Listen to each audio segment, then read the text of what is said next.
everyone! Let's attempt to make something delicious today. Today's recipe is chicken with hoisin sauce.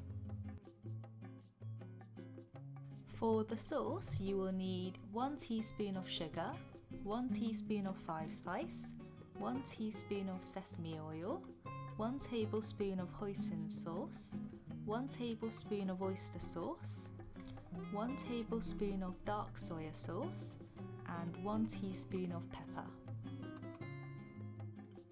Now mix everything together.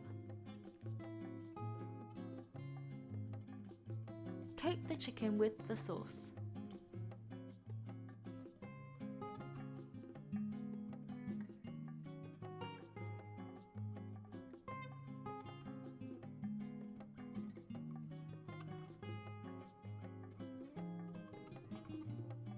This step is optional, but I've added a few cloves of garlic to make the dish more fragrant.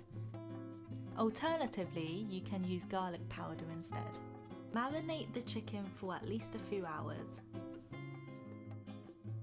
Preheat the oven with gas mark 5 and place the chicken skin side up on a baking rack. Add a dash of water to keep the chicken moist and put the chicken in the oven for half an hour. There should be some remaining sauce, and this will be used for the coating of the chicken later. After half an hour, brush the remaining sauce on the chicken and put it back inside the oven for a further 5 minutes or until it's cooked. And there you go, that's how you make chicken with hoisin sauce. Thanks for watching!